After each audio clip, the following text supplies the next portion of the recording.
Greetings, this is Cascade from TEPc Yavin 4 of the Sigma Nation Cluster, and you are listening to the Escape Pod. 1, 2, 3, 4, cast. This show was recorded in front of a live Twitch audience. Take it away, boys. One is a Grand Arena specialist from the UK. The other is a territory battle tactician from the US. Together, there are no signs of intelligent life on board. But with both having decades of hosting experience under their belt, the one thing we are sure of is you will be entertained. This is the Escape Pod Cast, a weekly look into the mobile game Star Wars: Galaxy of Heroes. Live from the Nerdy Network studios of Yavin 4, here are your hosts, Neil Andrew Eyre and Paul Anthony. Coming up on this week's edition of the Escape Pod Cast. Are you rested and refreshed, Paul? Well, for the most part, I enjoyed a chance to see my favorite team play in my hometown. One of those sports balls things, is it? Yeah, but of all weeks to take off, we picked a pretty interesting one. Yes, the Podder ones have not heard both our takes on Datacrons just yet, have they? No, but if they tuned into GA Center last week, I understand you gave them quite a preview. We will talk about that, Paul. No burying the lead now. All right, not a problem. We also saw the introduction of Admiral Raddus to the game. As always, we'll talk about the kit, and then Thad will talk about the inspiration in the kit. I also think some speculation in what it means to the game is in order. Just no crackpot theories, please. Don't worry, we leave that to the Mike Zero of Swaga, Thaddeus. How about our guest this week, Paul? Someone I don't think you expected. I actually did not, but I'm absolutely glad to have him on the show, man. The hollow table hall bouncer himself, Free88, joins us. Yeah, but I hope he leaves that skiff of his at home. I don't want to worry about being an accomplice. The latest and shocking episode of Dickie and the Noob this week. With Patreon's choice back on the bridge. All this and breaking news as and if it happens. Right here on the Escape Pod Cast. The Escape Pod Cast News. Hello there, ladies and gentlemen, and welcome to another episode of the Escape Pod Cast. I'm your host, Nev, and as always, I'm joined by my hetero life partner, Paul. Paul, it's been 2 weeks. How you been? I got to relax last week. The Florida Marlins only come to town. They're in the what's called the American League, or they're in the National League, and the Astros are now in the American League, and the American League West doesn't play the National League East that often, and even then. It's only one series, so you have to wait until the next series for the team to be home. The Marlins were in town, and I went, and damn it, I had fun. Right, you see, all I heard was sports ball, sports ball, sports ball, sports ball, sports ball, sports ball, sports ball, sports ball, sports ball, sports ball, sports ball, sports ball. Hey, Neil, there you go. The World Cup's coming to Houston. Huh? The World Cup is coming to Houston. What are you talking about? And Kansas City. Thank you, Bob. The World Cup, you know what that is? It's where they run around and kick a little ball. Yeah. Yeah, that's coming to the U.S., all North America. What the hell? When did you get a bid in for that? 2020 in 2028, North America got the World Cup. What? How the hell? How? Why is the World Cup coming to the United States of America? You suck at the game. Oh, is it North America or is it? It's Canada, North America, USA, Mexico. It's Canada. Well, Canada, USA, Mexico are the ones that have the cities. Yeah, no, that explains it. Yeah, no, that explains it. Well, aside from Canada and Mexico, yeah, big in Mexico. You know, they love their football. So, but yeah, no, just Just no. Anyway. Just quickly on the subject of the World Cup. It's not just England that are going to kick your ass, because Wales was the last qualifying team and they're in our group. So you've got 2 UK nations that are going to kick your ass. You are aware that it's not this year. It's the next one in 2028. Yeah, I know. It's okay. good. 2026. 2026. Thank you. Yes, that's exactly what we use Bob for, correcting me when I'm wrong. Exactly. No. The World Cup that's at the end of this year is in Qatar, the one that I'm boycotting. Yes. With the exception of the USA England match. No. Then I'm also gonna. Okay, then Neil, that's like saying, "Oh, I'm boycotting meat, except for steak."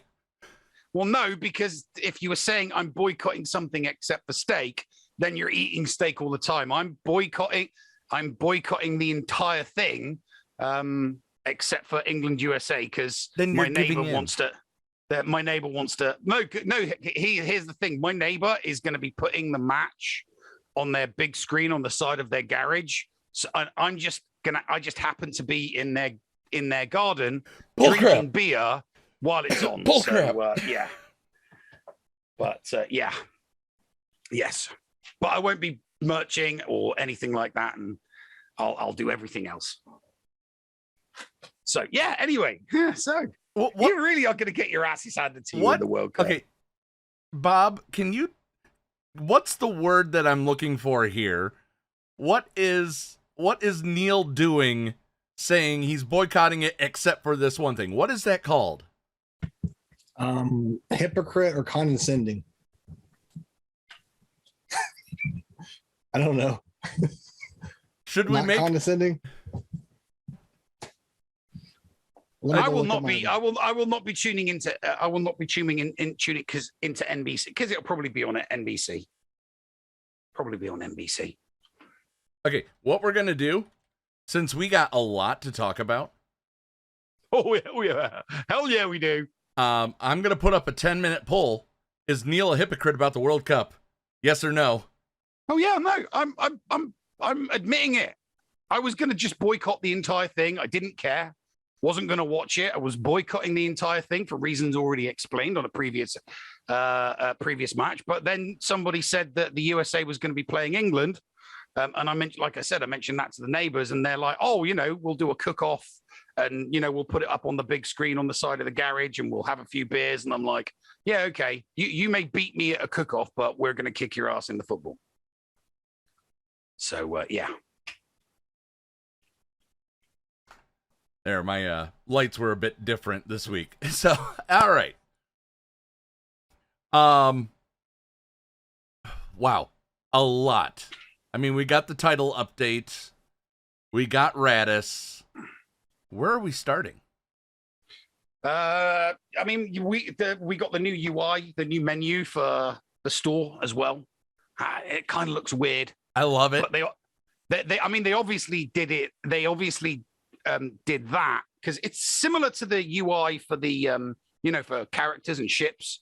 You open it up and everything's down the left-hand side, and then everything's off to the right, and you select what it is. So they've done the store very similarly to that now, haven't they? So it's good. What it means is that they can just keep adding things down the left-hand side now. They can just keep adding stores. Thank you, Cass, for the 100 bits. We'll see if they do that. Yes, to commission. You can vote as many times as you like. I'm happy. See, while obviously I'll be boycotting everything else except that match. I'll be highlighting the reasons why everybody else should be doing the exact same thing. So I'm not beyond reproach when it comes to hypocrisy. We're all hypocrites. The trick is to not be a hypocrite and not deny it. And I'm not denying my hypocrisy. I'm a good hypocrite because at least I'm admitting it and owning it. Whereas, you get the hypocrites that are hypocrites but flatly refuse to admit that they are. So what are we covering first? The store story rework. Thank you very much, Separanis, for gifting a sub to Flair. We can talk about. I mean, there's not really that much to talk about. It's a new menu and it looks good. It's good. I think instead of selecting your store along the top, right? And it tells you what the store is about.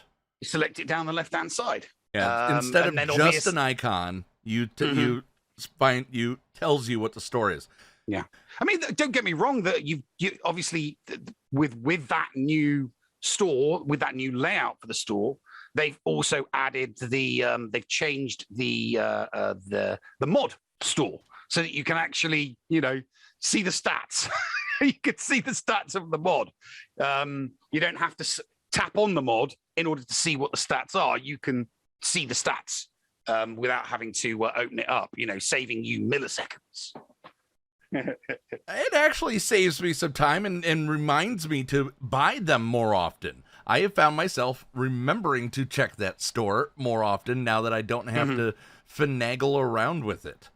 Yeah, you can just select it and scroll up for secondary speed straight away, can't you? Hey, I'm not arguing. I mean, it's useful. I mean, when they first put it out, you couldn't see what the mod was, so you still had to tap on it the other way around. So yeah, you could see the stats, but you didn't know what the mod was. Now, obviously, they did the hot fix and fixed that. Why is everybody still not up in arms because there's crystals at the top of the original store? Why aren't there any more pitchforks? That's what I want to know. Because people have got more important things to be pissed off and angry about. That's why. There are more important things to be angry and pissed off for. Definitely. All right. Elephant in the room or the fish in the room? Which one do we start with? Let's go for the fish in the room first. Let's go for the sea creature in the room first, because we'll be spending an awful lot of time on the elephant in the room. All right. Other than that, we have soft locks that came back. There was a granted ability with the Inquisitorious Assault Battle that was having problems.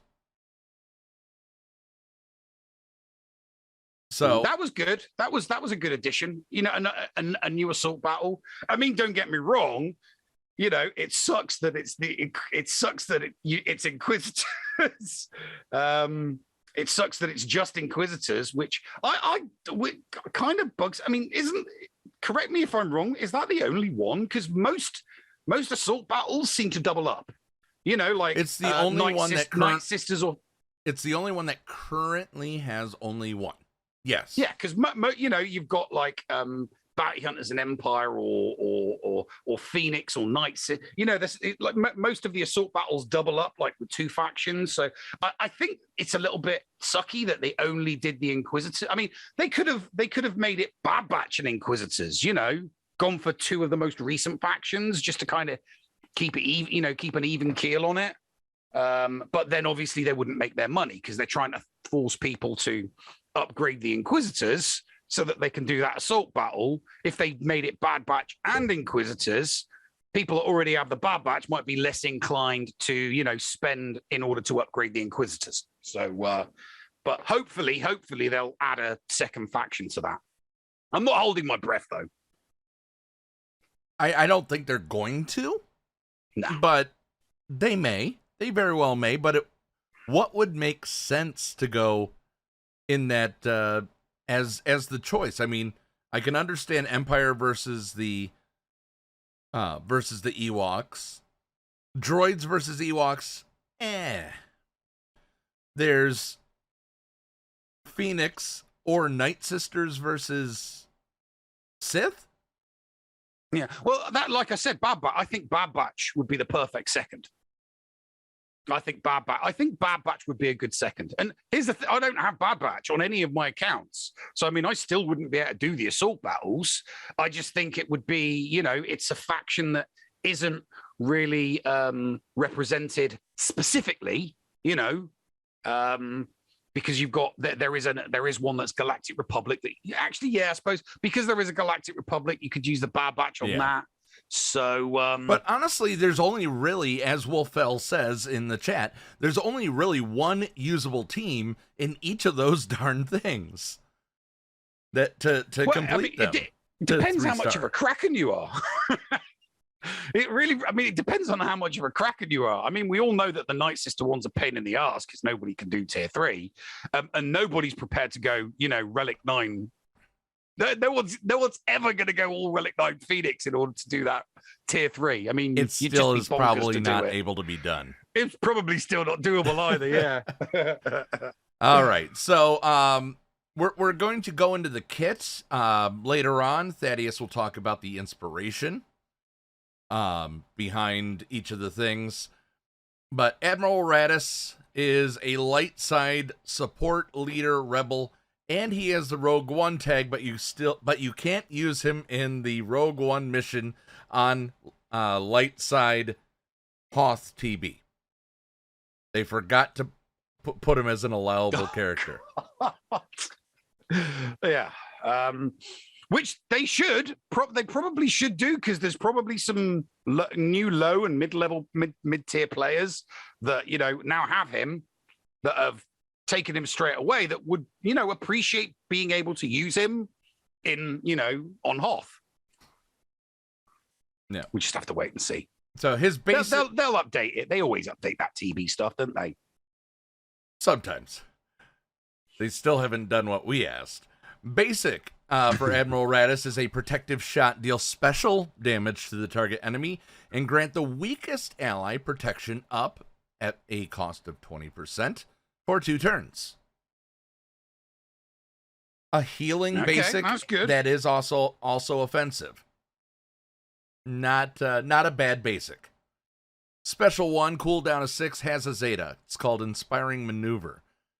All rebel allies gain protection up at the tune of 50% for 2 turns and recover 35% max protection. So not just 35% of what was there at first, but because they have an additional 50% of max protection, that can get a good chunk of health back. All ally tanks gain taunt for 2 turns, so you force taunt all of your tank characters. Rogue One allies gain Spark of Rebellion for 3 turns. By the way, 110 votes. That at 99% says yes, you are a hypocrite. Well, I already admitted I know, to it. I still had to run the poll. Yeah, I don't need a poll to tell me that I'm a hypocrite regarding this issue. All right.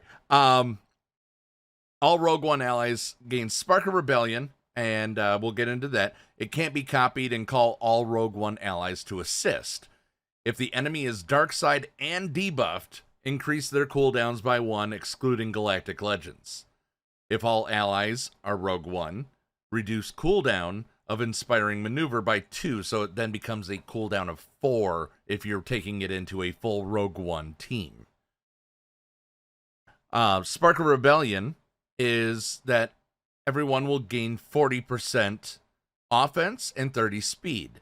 When the character attacks, recover 20% health and protection. Empire enemies defeated by this character when the buff is active can't be revived. Right there.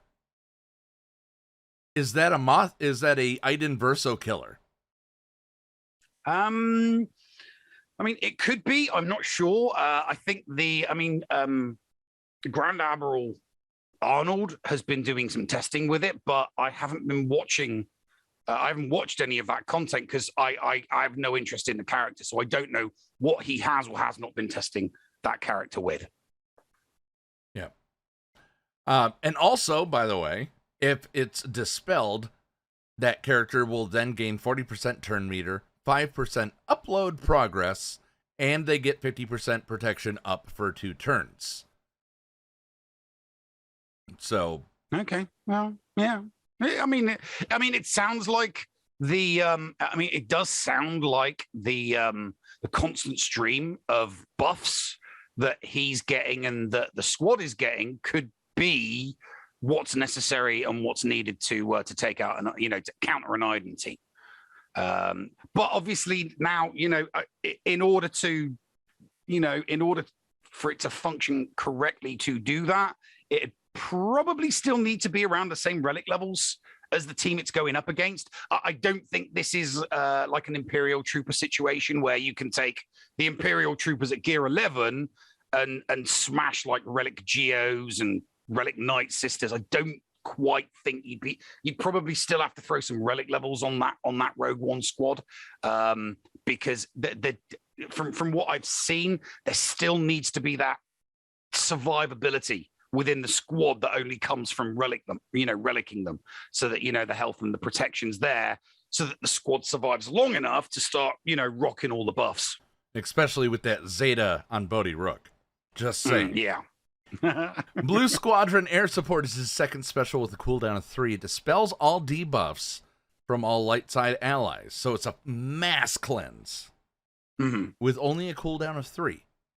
Deals special damage to all enemies. If Raddus is in the leader slot, then gain 5% upload progress. And if this ability defeats an enemy, gain an additional 8% upload progress. We're going to be getting to that upload thing here in a moment.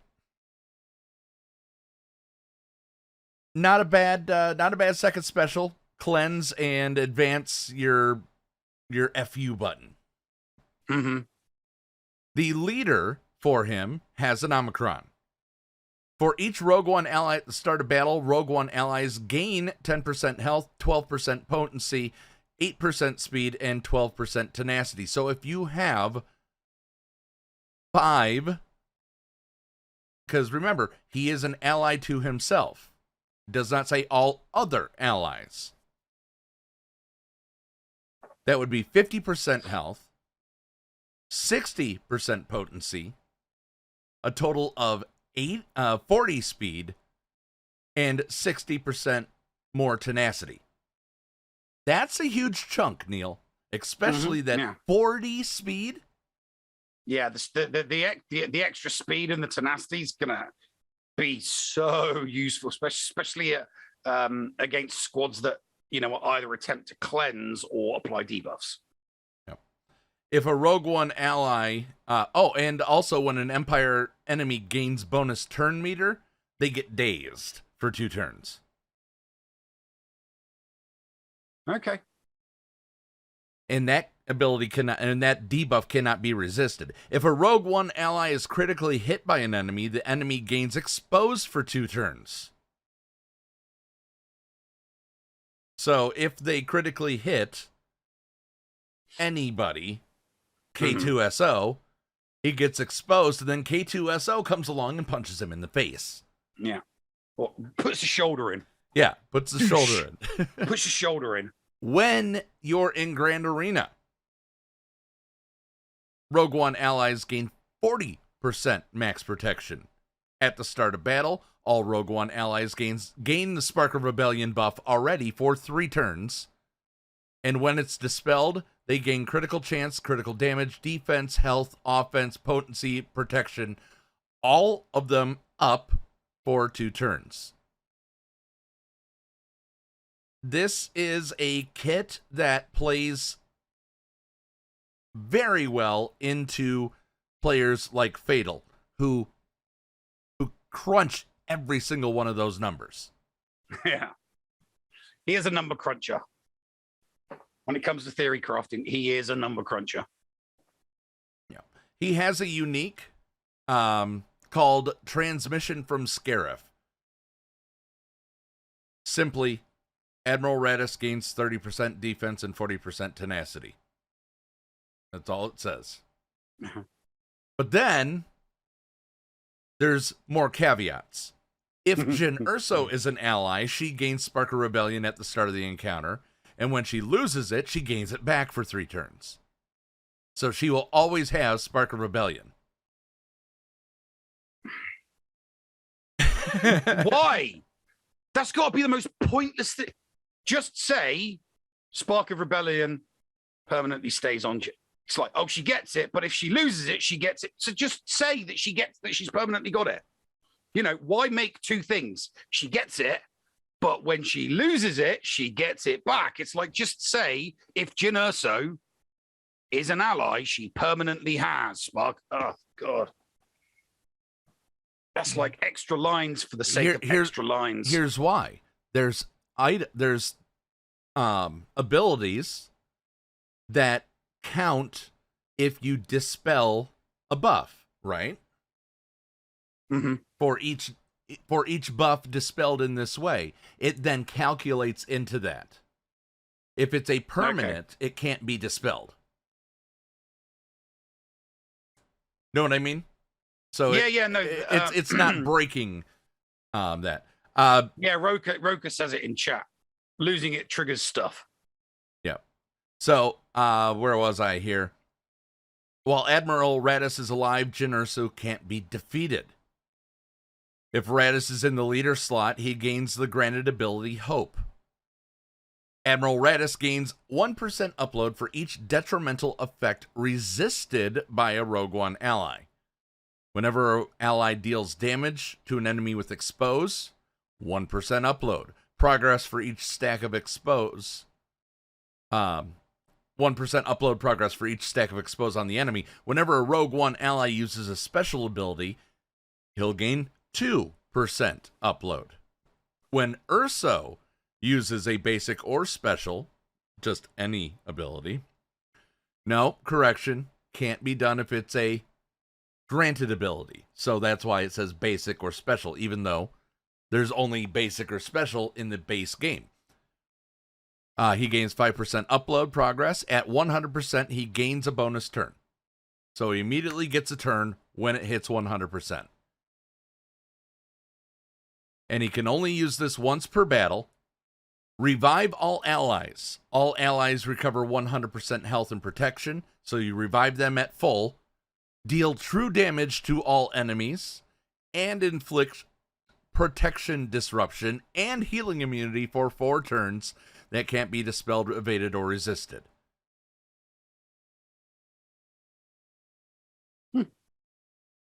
So, I mean, it all sounds good. It's all good. I mean, of course, it should. I mean, there should be a caveat at the bottom of everything. You know, if Raddus is the, if Raddus is the leader and they face the Empire, they all instantly die. You know, and it should be a Death Star just popping up at the back that wipes them all out. You know, so this squad does not work against Empire. You know, instantly killed. No. You know, in sticking with the movie. Neil, yeah, it has to be against Director Krennic. Yeah, as long as Director Krennic, Death Trooper, Shore Trooper. What are there any other characters from Dark Side characters from Rogue One? I cannot. It's just those three in it. It's just Krennic, Death Trooper, and Shore Trooper. Yeah.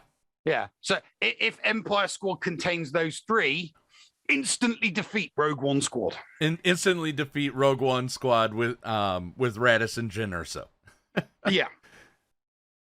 Cascade says, so what GL could we get that would make getting Raddus to 7-star quickly? Galen Erso? I don't know. I don't know. Another layer.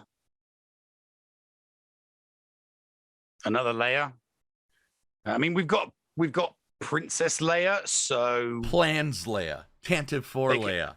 Well, I mean, they could just go Leia, Leia Organa.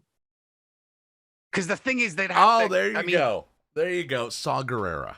Saw Gerrera doesn't deserve GL status. Saw Gerrera doesn't even deserve legendary status. Don't get me wrong. I'd be happy to see him in the game, but he's a marquee character. He's not legendary or GL status. He's a marquee status character. If we get Saw Gerrera before Hondo, I'm done. Just out of thought. Oh, we could. How about this? How about Bail Organa? That could work. He was in the movie. We've seen more of Hondo than we have Bail. I'm just going to say that. There has been more screen time with Hondo than Bale. Yeah, but Bale's more, instrumental in the, within the rebellion. Hondo plays both sides, He swings both ways, light side and dark side.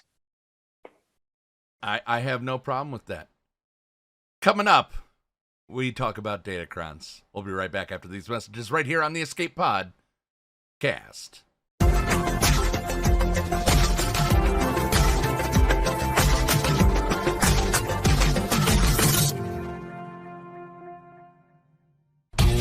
HotBot in HotUtils is one of the most comprehensive tools for Star Wars Galaxy of Heroes. With integration into the super useful mod tool Grand Ivory, HotUtils can help you tackle some of the most difficult aspects of the game. Not sure how to mod your roster for a certain game mode? Use one of the many filters that automatically assigns the right mods to the right character in accordance with your guild needs. Now with the digital features that can assist you and your guild officers in territory battles and territory wars, HotUtils is an amazing value. And don't forget the useful tools for yourself in Grand Arena, like the in-depth and customizable compare feature. Got multiple accounts like Neil, but not the time to remod them all? With this one-stop utility, you can switch between your alts and never miss a mod upgrade or a mod switch before locking into GAC or Territory Wars. Starting at just $5 a month, you don't want to miss out on these great tools. HotUtils is the new official remodding service for the Escape Pod Cast. Visit HotUtils.com to learn more. That's HotUtils.com. And go ahead and spice up your Galaxy of Heroes experience. Podawans, be sure to support the shows brought to you on the Escape Podcast Twitch and YouTube channel by becoming a Patreon. For as little as $2 a month, you can support us and get a little extra for yourself. With tiered rewards including after-show access, inclusion in the GA Center leaderboards, behind-the-scenes access, and much more. There is something for everyone on our Discord server. Head on over to Patreon, that is patreon.com/The Escape Pod, and sign up today. Thank you for supporting and listening to the Escape Podcast. Welcome into the Patreon leaderboard, brought to you by the Patreons of the Escape Podcast. Are you not a streamer but would love to see your name on some GAC leaderboards just like content creators on G Center? Sign up at patreon.com/theescapepod at the Kyber combatant level or higher, and we would love to include you. Next sign up deadline for the next board is next week, so do not miss it if you want to be part of it. Let's go ahead and get to the boards. Taking a look at D, who apparently I found out moved for the past 2 weeks, so that's why he has not been joining. Dr. JoJo, one of our top tier guys who's battling up for the top, 2-1, 56 in banners, 51 wins, 16 losses, 16 holds. He says 2-1 this week was actually a well-earned 2-1. First match versus a guy 1 million higher, but he had better mods. JoJo did.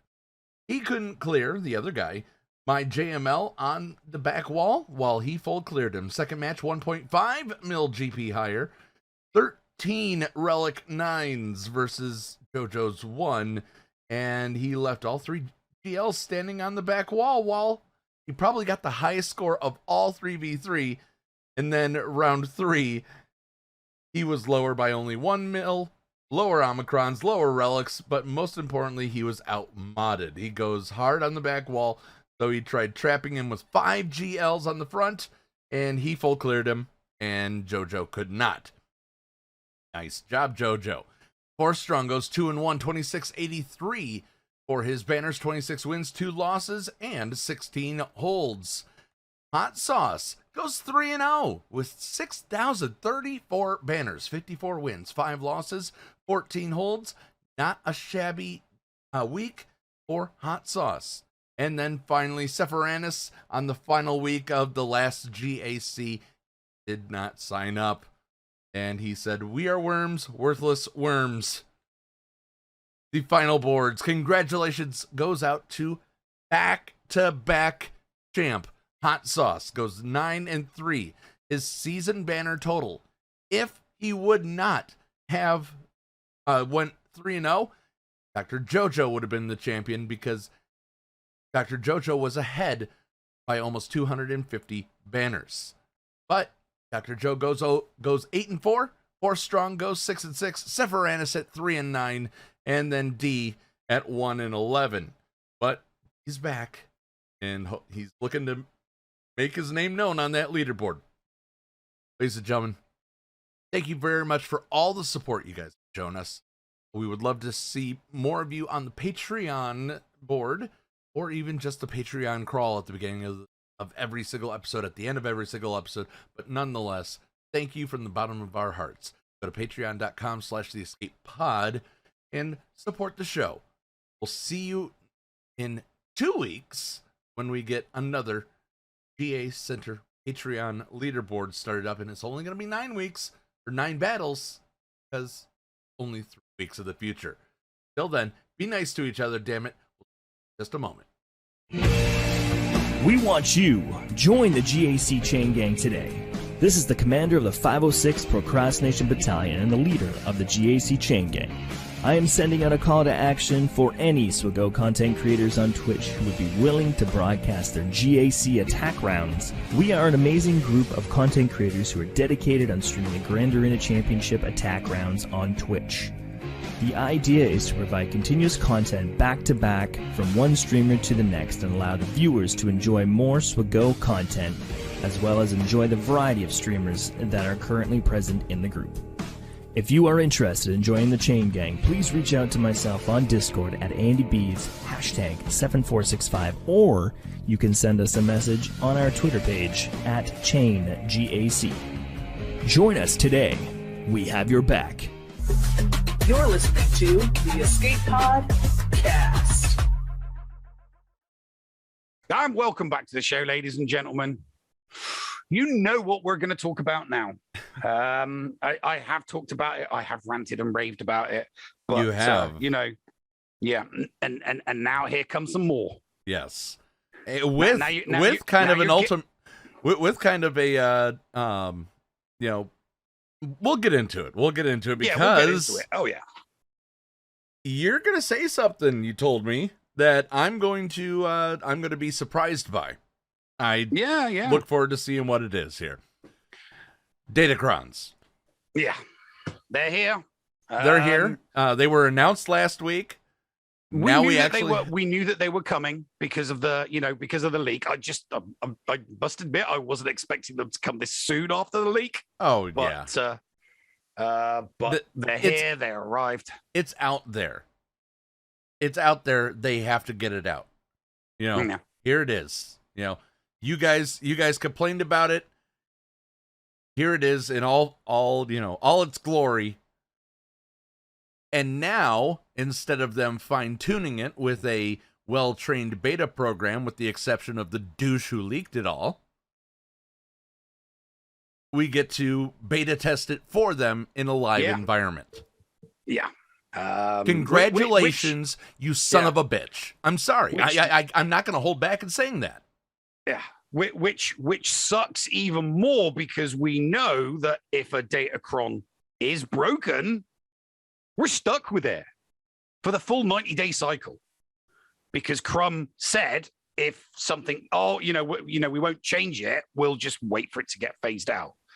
So if you stump up the literally thousands and thousands of crystals in order to work hard on a Datacron, and it breaks or doesn't function as intended, tough.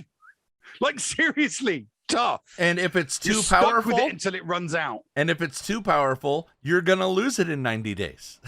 Yep, exactly. If it's like, the bee's knees, if you get one of those, an awesome Datacron that you stick on one team and nobody can beat that team, it's like, hey, just wash your hands. You don't even need to try on GAC. You just need to put that on defense and defeat more, 3 territory, beat enough. If you can get 2, even better. If you can get 2 Datacrons that are like the bee's knees, just put one in the front, one in front of door number 1, one in front of door number 2. You don't even need to try. You don't even need to put anything behind it. don't need to put anything behind it. Just put absolute trash around it, and then wipe the floor with your opponent. Unless, of course, you then come up against somebody else that has 2 Datacrons that makes 2 squads impossible to beat. I'm so looking forward to hearing about those matches where 2 competitors have 2 teams that simply cannot be defeated because of the 2 Datacrons on those teams. And sounds like a lot of fun. Sounds like so much fun. Oh man, so much fun. And my sarcasm detector is off the rails. Yeah. No, really. No sarcasm here. Right. No sarcasm here at all. I mean, it's not like a year ago, right? It's not like a year ago. A bunch of characters got nerfed, for good reason, for legitimate reasons by CG. It's like, hey guys, we've got to nerf these characters because we need balance. So, we're going to take that away from Watt, and we're going to take that away from Vader because we need balance in Grand Arena, Quote unquote. The general structure around Datacrons and why they are the culmination of how we've been approaching the game for the last few years. That's quote unquote from Crumb. Crumb wrote ahead. Under orders. This is not Crumb doing this. Crumb's not doing any of this. Crumb is the poor bastard that is getting all the grief because it's like, the hierarchy at CG says we're doing this. Crumb, go tell the community. I'd hate to be Crumb right now. I'd also hate to be the new. They're looking for a new community manager right now. Can you imagine the grief a new community manager would get if they came to the game right now? Because it's not the hierarchy that gets the direct crap from the community. It's Crumb and the community manager. They're not the ones in control. They're the ones that are simply pushing it out. Let's be frank really quick, Neil. Is this why Doja left? I don't. Do you think that Doja went looking when he saw this? And he thought, oh God, there's no way I'm taking this crap. So let me go find another job. So I'm going to, I don't need this crap. I'm starting a family and I don't need this crap. See you later. And, he buggers off. Possibly. I mean, he could have argued that, we can't bring this to the game. This is totally going to screw things up. And, I'm not going to be your mouthpiece for something that I disagree with. And, he did the moral and ethical thing. And it's like, right, well, I disagree with what you're doing. So I'm leaving. Goodbye. It could be. I mean, we'll never know. It's pure speculation, like wild speculation. Yeah. But yeah, no, that what you just said there from Crumb completely negates the whole thing from 12 months ago about, we have to do this in order to create balance. Datacrons does not create balance. It creates massive, wild imbalances, like huge, massive, wild imbalances, because we all know that these Datacrons are just going to get dumped on GLs. For those people that have GLs. We haven't even gotten into the meat of this yet. No, we haven't. Note the words. We'll talk about the initial exhibition experience and the first couple runs where we will be experimenting and gathering feedback. That is another quote from the article. This is an exhibition? Then why are they making us pay for it? Yeah, exactly. Yeah. If we are the beta testers, we shouldn't have to pay for this crap. I'm sorry. Yeah, but they have to, they have to make everybody pay for it. How would they get, accurate metrics? if people are, if they're not squeezing money out of the whales and the krakens, how would they get legitimately accurate metrics with which to move forward? And Stevie says, we are the beta testers. We are now. And he says it, bait testers, by the way, BAIT. All right. Datacrons are intended to be a way to temporarily raise the power level and usefulness of a wider set of squads without disrupting the long-term investment goals, which are Journey Guide, Galactic Legends, etc. What are you reading from right now? I'm reading from the road ahead. Oh God, that huge long thing. I'm going over and you're cherry picking the quotes. I'm cherry picking the quotes here.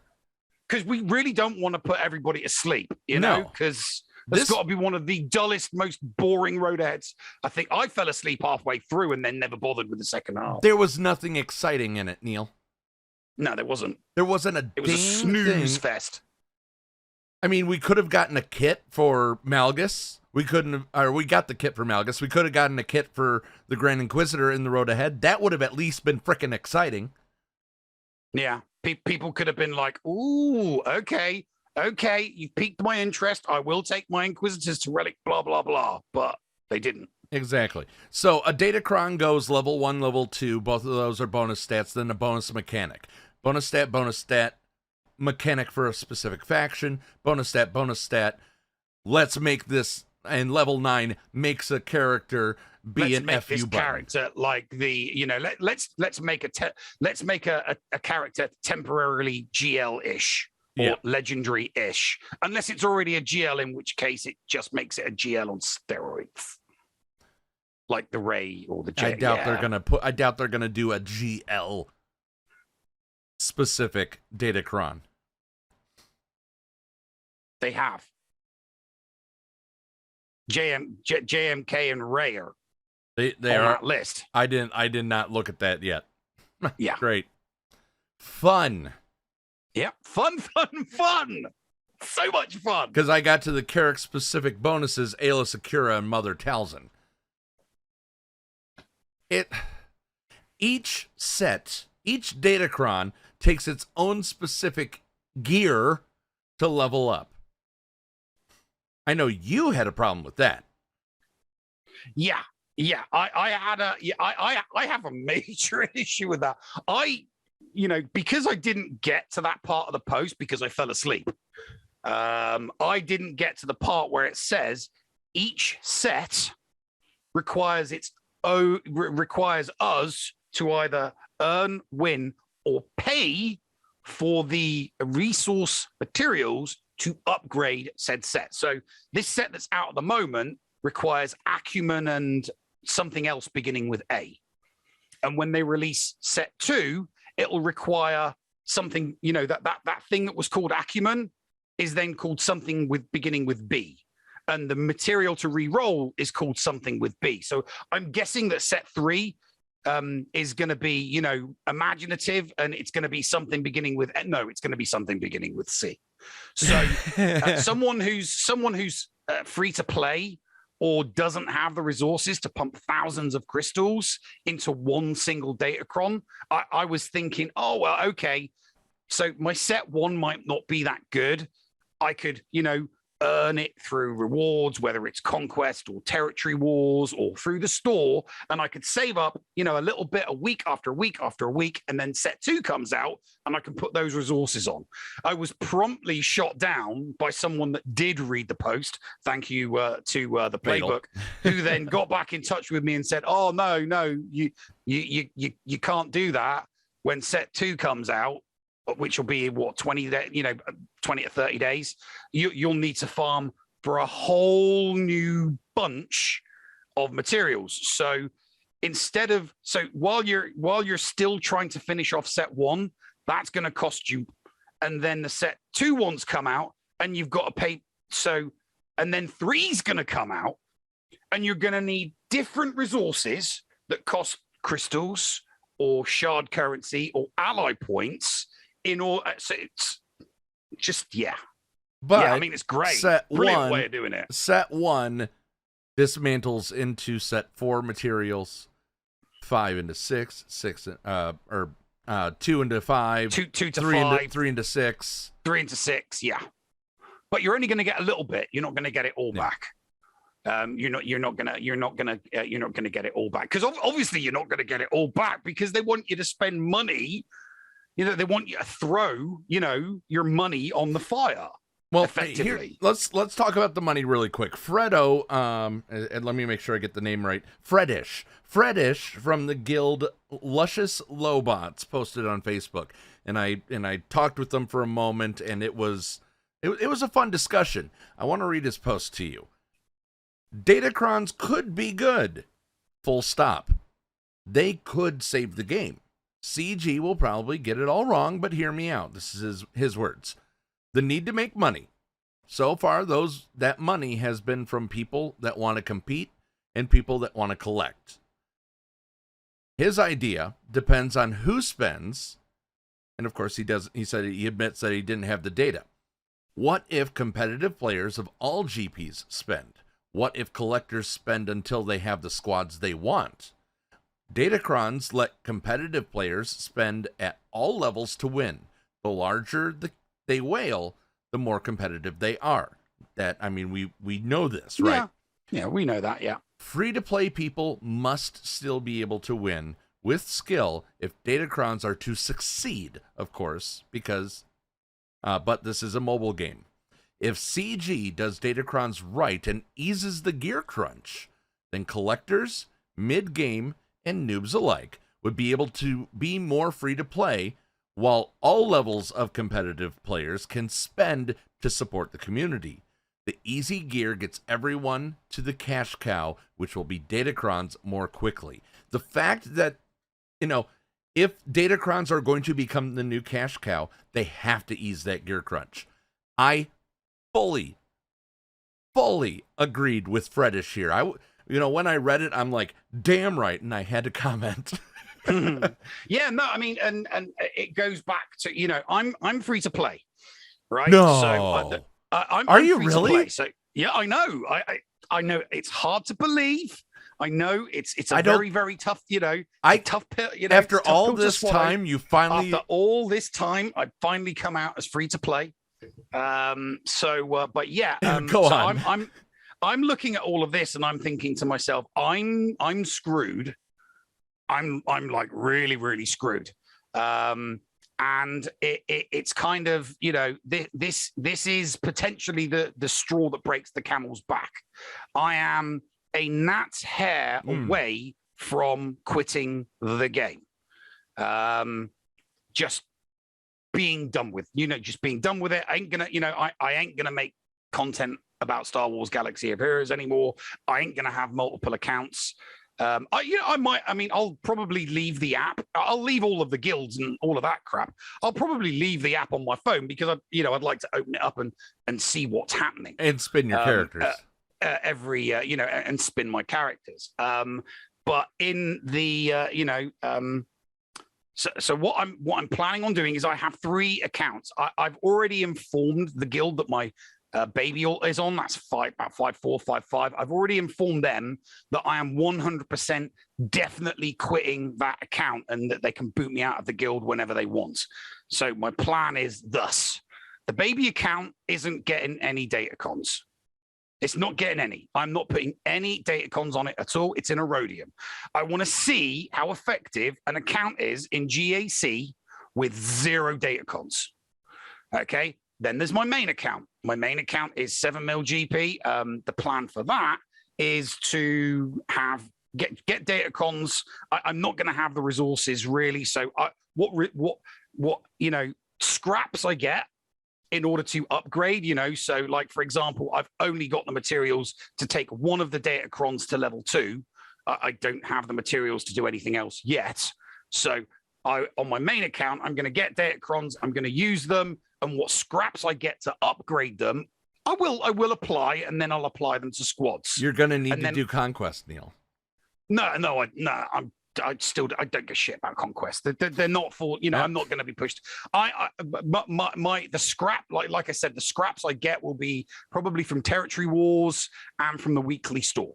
Okay, so I will get stuff from the weekly store, and I will get stuff from Territory. Well, that's why I'm saying scraps. Okay, and then there's my big old 7.8 mil GP account. That one I will actively farm for, or that one I'm going to actively farm for the materials needed in order to upgrade datacrons so that I can, test them. So I'm going to have 3 accounts: one with none, one with the bare minimum, and one that I'm going to actively go for. I'm going to give it one 3 months. That's going to free to play whale. Yeah. So, it's free. Yeah, basically it's free to play. So I will, actively go for for all of the various different bits and pieces. But you were saying 3 months? Yeah, 3 months. So I'm going to give it. Well, here's the thing. Like Zareth. I mean, Zareth did a really, really good video a couple days ago. I'd urge and recommend everybody to go and watch it. He is not for datacrons. He's not. He doesn't like them. He stated that. A couple of people are getting mixed up because he's talking about them. They think he somehow supports them. He doesn't. But he does make the legitimate point that you don't throw the baby out with the bathwater. We need to, and that's why I'm doing this test. I'm doing this test so that I can objectively observe what happens with an account in Erodium that's got none, 2 accounts in Kyber, one that's just doing the bare minimum and one that's actively farming. Because despite all 3 accounts being in different locations and different divisions, my average is pretty much the same. I either go 5-7, 6-6, or 7-5. I mean, I have had a couple of months of 8-4s, but I average about 6-6 across all 3 accounts. You're also an above average player. You know the counters quite well yourself. Yeah.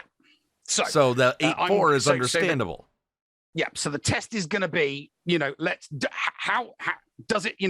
how does it affect an account's competitiveness in GAC without them, with them barely, and with them? This is not a whale system. So it's, you said 3 months, all free to play. You said 3 months. 3 months. Yeah. So I need to. I will make a decision as to whether or not I think it's worth staying in the game after 3 months. So 3 full sets of so there's going to be, because obviously we've had the set 1, we'll get the next set in 20, and then we'll get the set after that in at the 60-day mark. So by the end of that 3-month period, we'll have 3 different sets. So, by then we will potentially have, the Erodium account will be competing against somebody that has a full squad on defense with datacrons. My main account will be a full set of datacrons against a full set of probably better datacrons. And then the other account will be a full set, full defensive layout with datacrons that have been upgraded to a certain degree against someone else that's probably had them upgraded to a certain degree. I want to see objectively what each level looks like, and does it make a massive difference to the competitiveness of it. You have to give it the full, you have to give it the absolute full month of that 3rd set, Neil. I'm just going to throw that out there. All right. So you're saying I'd have to go 120 days instead of 90? No. 30, 30, 30. Yeah. 3 months. Yeah. September 30th is a Friday. Right. Okay. So we'll know then. Yeah. So, we'll know by then. September 30th will either be Neil continuing the podcast, or he joins Scotty in an airlock on his own volition. Yeah. I mean, you can bring me back to talk about other stuff. I know I could, but but regarding Star Wars Galaxy of Heroes, it'll be sayonara. I am just making this dead clear.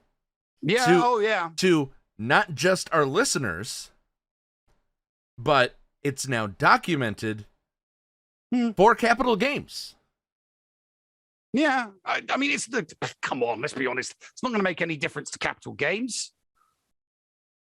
I'm small fry, I am not even a blip on their radar, With all the work we've done for them, I don't think so.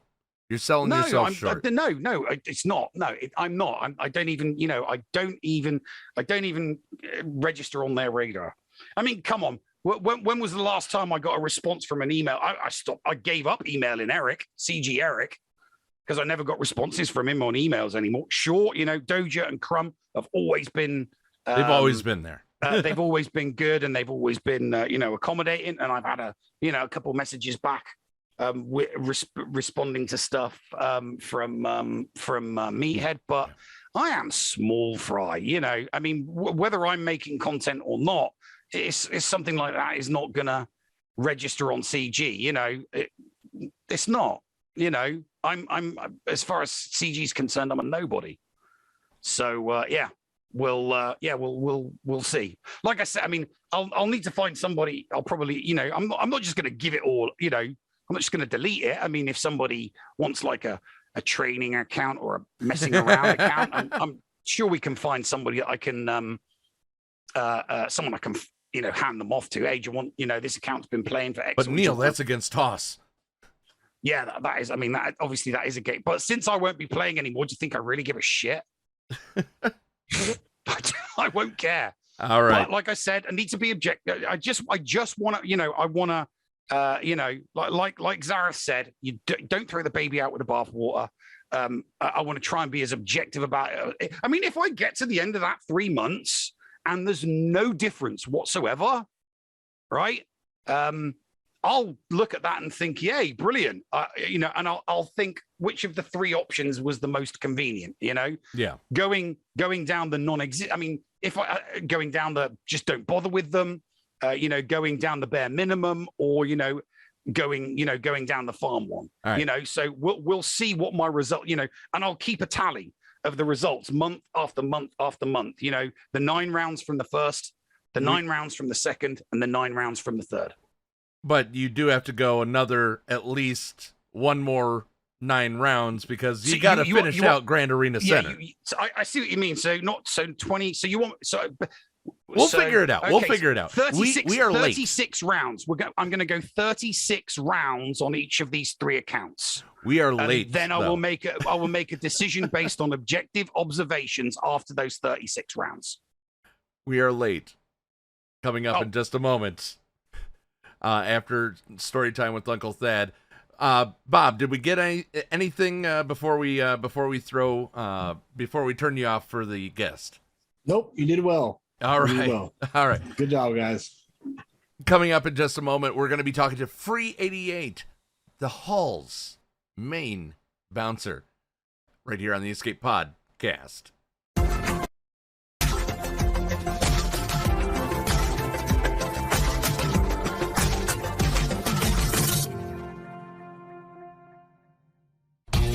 HotBot in HotUtils is one of the most comprehensive tools for Star Wars Galaxy of Heroes. With integration into the super useful mod tool Grand Ivory, HotUtils can help you tackle some of the most difficult aspects of the game. Not sure how to mod your roster for a certain game mode? Use one of the many filters that automatically assigns the right mods to the right character in accordance with your guild needs. Now with additional features that can assist you and your guild officers in territory battles and territory wars, HotUtils is an amazing value. And don't forget the useful tools for yourself in Grand Arena, like the in-depth and customizable compare feature. Got multiple accounts like Neil, but not the time to remod them all? With this one-stop utility, you can switch between your alts and never miss a mod upgrade or a mod switch before locking into GAC or territory wars. Starting at just $5 a month, you don't want to miss out on these great tools. HotUtils is the new official remodding service for the Escape Pod cast. Visit HotUtils.com to learn more. That's HotUtils.com. And go ahead and spice up your Galaxy of Heroes experience. Podawans, be sure to support the shows brought to you on the Escape Podcast Twitch and YouTube channel by becoming a Patreon. For as little as $2 a month, you can support us and get a little extra for yourself. With tiered rewards including access to Shitty Bill's Arena Tracking Bot, after-show access, inclusion in the GA Center leaderboards, behind-the-scenes access, and much more. There is something for everyone on our Discord server. Head on over to Patreon, that is Patreon.com, The Escape Pod and sign up today. Thank you for supporting and listening to the Escape Podcast. Back to school. Back to school. The Escape Pod, cast for kids. It's really cool. Hello there, Padawans, and welcome back to another episode of Storytime with Uncle Thad. Since we didn't get a chance to talk last week, I felt like it would be a good time to revisit the Rogue One series. Specifically, I want to talk about Admiral Raddus and see where he fits into canon. Admiral Rados was a Mon Calamari leader born 65 years before the Battle of Yavin. Native son to Mon Calamari and fiercely loyal to his people, Raddus served as mayor to the city Nystilium and also played a role in his home world's planetary defense force. It was his position as a member of the defense force and his former role as mayor that allowed him to provide the Rebel Alliance with its first capital ships. In 18 BBY, during an Imperial blockade, Raddus faced off against an Imperial Star Destroyer Sovereign, and none other than Moff Tarkin. Now, he wasn't Grand Moff, he was just Moff at the time, but still, he was Tarkin. During the battle, Raddus attempted to break through the blockade with 5 star cruisers and a series of smaller ships from the Mon Cala mercantile fleet. His efforts failed, however, and Raddus was forced to flee with only 3 ships and a series of city ships. Of these city ships was the Profundity, the first Mon Cala ship to be fully converted and act as a Rebel Alliance warship. Raddus was officially the first Mon Calamari officer to join the rebellion. He was an admiral in the fleet and thought to be a vital component of the rebel military. Even Moff Tarkin recognized his military strategy as one that needed to be respected. As a Mon Cala, one of the things that made Admiral Raddus such an effective Starfleet commander was the warfare of his home planet. Because much of the Mon Calamari warfare takes place underwater, its people were prepared to take on an opponent from any direction. Arguably, it was this coupled with his drive to deal a devastating blow to the Empire that made him such an effective influence at the Battle of Scarif. During the battle, Raddus ended up sacrificing himself and his capital ship, the Profundity, to ensure the Death Star schematics could be transmitted from the planetary surface. But by ramming his ship into the Scarif's planetary shield gate, effectively destroying it and the Profundity, Raddus ensured the rebellion had the tools it needed to defeat the Empire. And with that, let's take a look at Admiral Raddus' kit in Star Wars Galaxy of Heroes and see how it lines up with what we know about the Rebel hero from canon. Admiral Raddus is a brilliant tactician who supports his allies by dispelling debuffs, giving buffs, and allowing his allies to complete their mission in a timely fashion. Raddus' basic ability grants the weakest ally protection up, which I think is fitting. Raddus was a hero. He inspired those around him to greatness. Also, his actions at Scarif protected many of his weaker allies from danger. Not Bodhi Rook or anything, or really anyone from the Rogue One crew. They all died. Nor eventually the Bothans. A lot of those guys died as well. But, you know, others who were weak. Raddus' first special ability introduces Spark of Rebellion. This gives his allies more offense, more speed, more health, and more protection. Most importantly, it stops Empire allies from being able to revive. I love this part of the ability as it would be hard to survive after having a spaceship crash into you. His second special ability is an AoE attack that dispels debuffs from the light side allies, and can deal some pretty powerful damage to his enemies. Raddus is a Rogue One leader, and therefore his leadership ability does some powerful buffs to the Rogue One faction. One of the things that I love about this is that since they have been brought in, the Rogue One sub-faction hasn't really had much love. They've seen some, heydays, some time in the sun, but not a whole lot. Raddus provides that love, and he provides that love hard. Now, Raddus' only unique ability provides a new mechanic called Hope.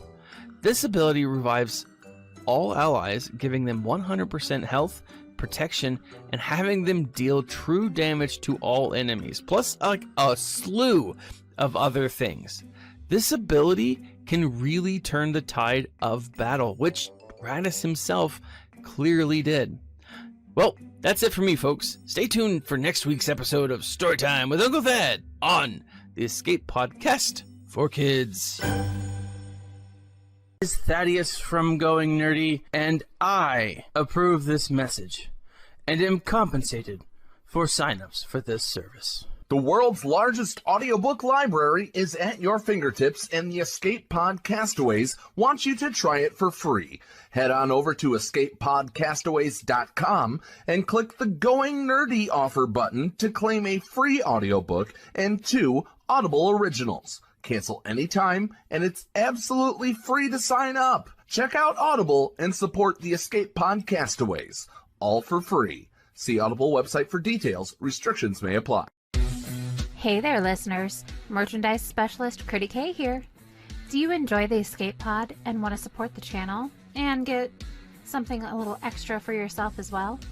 Head on over to tpublic.com/user/theescapepodcast and grab a Team Neil, Team Paul, Critty Play, or many other fun Padawan designs on your choice of shirt, cup, sticker, mask, or even a magnet. And be sure to check out the Mrs. Anthony Shirts channel on the Escape Podcast Discord and get the latest info on the other designs I make as well. Sometimes there's even a sale going on, so it is smart to stop on by. Thank you for supporting the Escape Pod Cast. Attention, we are receiving an incoming transmission.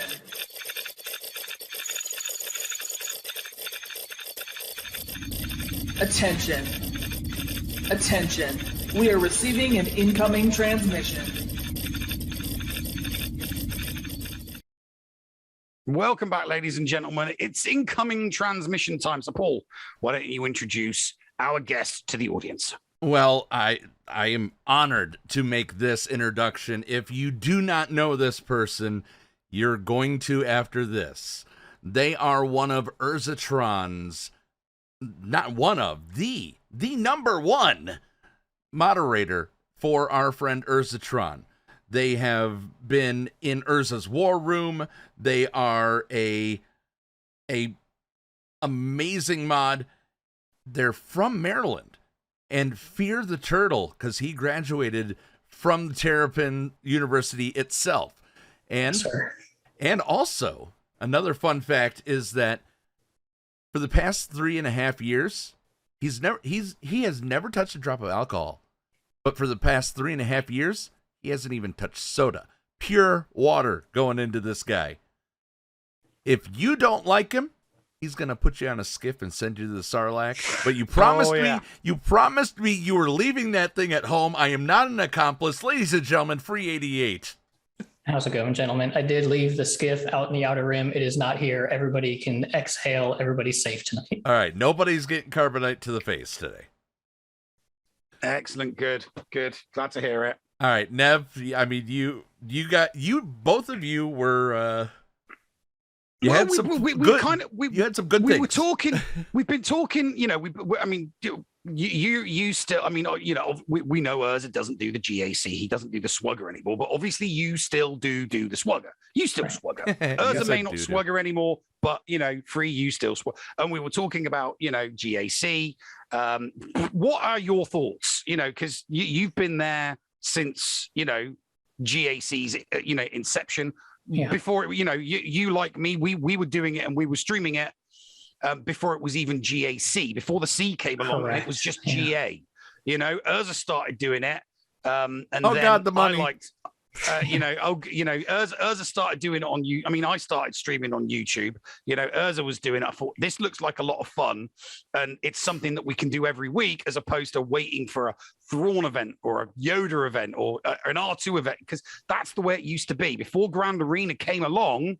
The primary things that would be streamed would be, you know, the legendary events, and maybe sometimes people would do a territory battle, not territory war, but territory battle. Then Grand Arena came along and Urza started doing it, and about a month later I stole the timer that he used.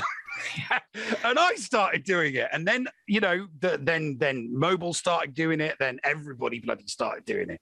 But you were there when Urza. So having been with and doing Grand Arena for so long, what are your thoughts on datacons and where they are going to where they're going to put GAC in the big scheme of the game? Yeah, they're definitely concerning to me. I mean, to me, the only reason to really play this game, aside from the community at this point, is Grand Arena. I mean, I would have quit years ago if there was no Grand Arena. So anything that has the potential to mess with the integrity of Grand Arena is problematic, in my opinion. So I try to stay positive because, like when relics were announced, that scared the bleep out of me, right? Like I did not like that. I thought it was going to be a problem. You ask me now, I think relics are great. Now, R9 is a problem because if you're not in a top tier guild, you're screwed.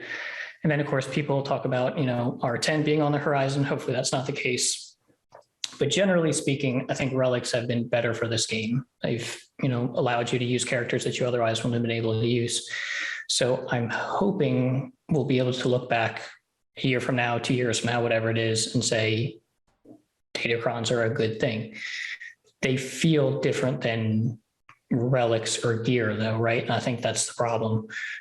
So they're very concerning. I'm obviously not, walking away from the game. I'm not flipping tables over in frustration, but I am concerned. And, it's going to be one of those things where only time will tell, and maybe it will help some people. I think the theory crafting will be nice, but there's a lot of potential issues there. So I'm concerned, to say the least. Here's the problem with datacrons and the theory crafting, as you say.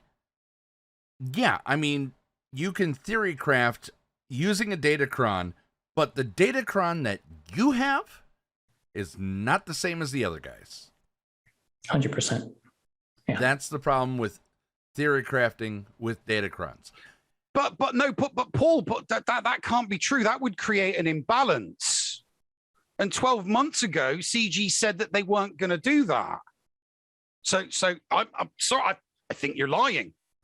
I mean, I can see it with my own eyes. I mean, you could see it with your eyes free, but Paul must be lying because that's what CG told us last year. Paul wouldn't lie to us, would he? Paul would never lie. Paul. In this situation, no, I wouldn't lie. Oh, then I guess it's CG that lied to us about wanting to, create balance. Because I mean, would you agree? Would you disagree, Free, that this is going to create massive imbalances within GAC? I mean, yes. I mean, granted, there is that. We do have imbalances regarding matchmaking, but we all knew that was going to happen at the start. Yeah, I was one of those people that said, as time progresses, the mismatches would become the exception to the rule and not the rule itself. And that, 12 months down the line, the exception to the rule would become more and more and more exceptional as the win-loss ratio became bigger. You clocked up more wins, more losses, and the matchmaking got closer and closer and closer and closer and closer. Yeah. So that, yes, there is that minor imbalance at the moment, but that's an imbalance in who your opponent is. You could have a balanced match, right? And here's the kicker. You could get a balanced match, but you could have bad or datacrons that don't work because you don't have the right relic characters, and your opponent could. Because here's the kicker, and it's something that I haven't talked about with Paul, I haven't talked about with anybody. How will datacons affect matchmaking? It won't. It won't, because it's purely on a win-loss. Yeah, it's purely on a win-loss record. So indirectly, it'll impact matchmaking, right? Because generally people with better datacrons will win a little more than they would have before. So they'll climb the rankings, and the flip side would be accurate. People with worse datacrons will fall a little bit. And obviously that's going to indirectly impact matchmaking, but it's not like they're taken into, a formula or an algorithm that decides this person faces this person. There's nothing accounting for that. Yeah. But what I'm saying, it's throwing an externality into it, whereas the matchmaking is based purely off the skill rating and the win-loss ratio. And that skill rating and win-loss ratio is, what for X amount of months now, we've been slowly building it up so that, more exceptions are happening, and it's supposed to even out and even out and even out and even out. And now they've thrown in something else that's, again, going to, that's going to take time, and it's going to throw off the matchmaking again. It's always going to throw off the matchmaking because it's rotational. Yes, because and some the RNG nature of, you might get no datacrons in set 1.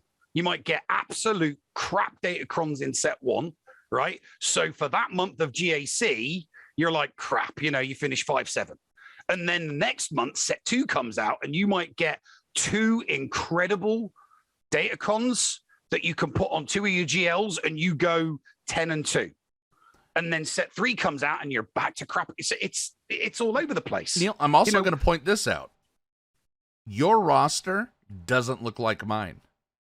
I have certain factions built up because I like those certain factions. You have certain factions built up. You went after, Mara Jade right away. By the way, Free, did you hear that he got a 330 pull? Did you really? Yeah. Yeah, live. That's the stuff of legend right there. Now, the question is, how many pulls were you in before you got the 330? 5. Yeah, take that 10 times out of 10. That's fantastic. I simped on her so hard. So here's the thing, can't fault you for that. If Mara was not required for, if Starkiller wasn't a thing, okay, I wouldn't probably put anything into Mara. But then a datacron comes along that says, "Hey, look, we're gonna have Mara be able to, assassinate every single other character if you get this to Cron 9." And Neil will go after that, and I'll sit there and I'll go, "I'm good." Yeah. So roster also, they're gonna look at. Mark my words.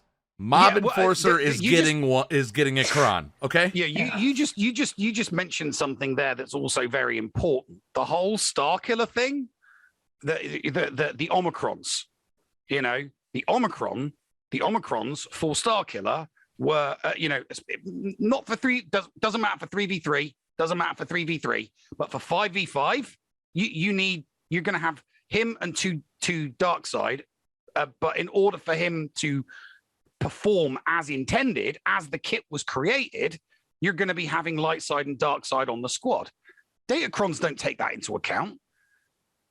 It doesn't. It's only going to work. It's that level 3 of a Datacron only works for all light side or all dark side. The whole plug and play nature of mixing and matching.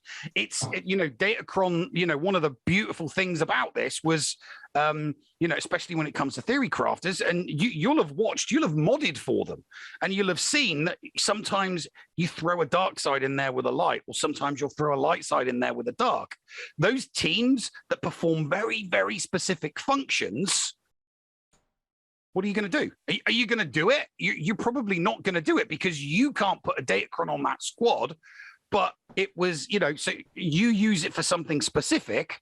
That team on defense now has a Datacron on it, and you've just wasted your entire, a week or 2 weeks worth of resources prepping that squad for a very specific function, and that specific function no longer works. A bit like the way when we had the great nerf in it, that when the nerf happened last year, people spent a lot of time, effort, and resources making very specific off-meta counters, because it's like, right, I don't have this GL yet. I know what I'll do. I'll make the off-meta counter, so I've got a counter, and then I'll go do my GL. And it's like, yeah, no, we're taking that away from you. Okay, so we're talking GAC, and we don't want to run out of time with Free here to talk about Bonsai Buddy. No, I'm sorry, Grand Arena Buddy. If you know what Bonsai Buddy is, remember to take your pain medication tonight. Grand Arena Buddy is a new bot, in a way, for Grand Arena, brought to you by... Tool. It's a new tool. It's a new tool brought to you by Grand Arena... I know all about dealing with tools. Grand Arena Science is who puts out Grand Arena Buddy. What am I signing up for when I go to the link in the description and sign up to be a tester for this? Yeah. So Grand Arena Buddy is literally designed to be your buddy. It's created to help you. The biggest thing we're going to advertise it as is a time saver. Because obviously we've been playing this game for how many years? 5 years, 6 years? I don't know how long it's been. And we know how heavy of a time investment SWGOH is, right?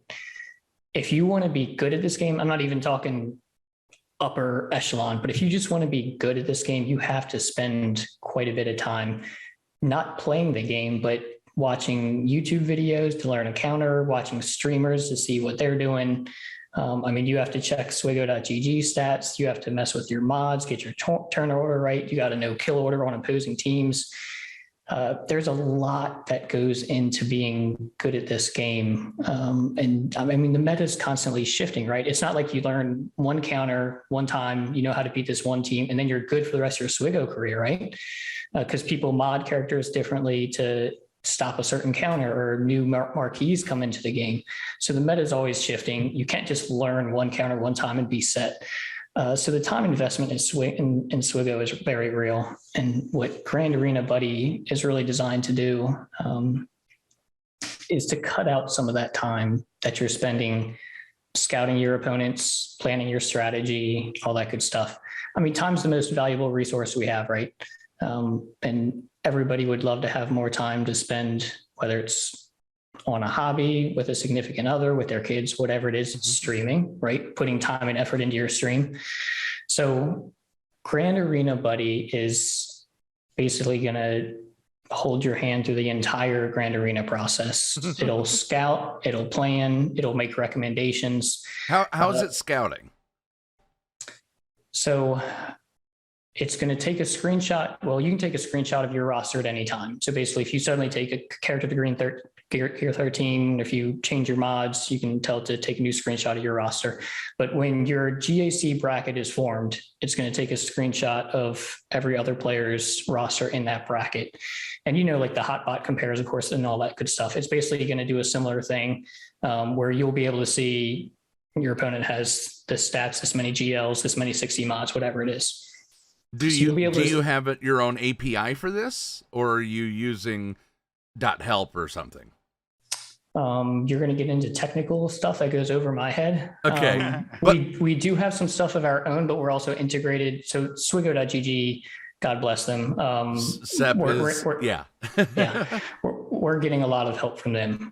They are the glue that holds the community together. The data legend. The data side of the community, yes, definitely. Yeah. So I know a lot of our data is being pulled from them.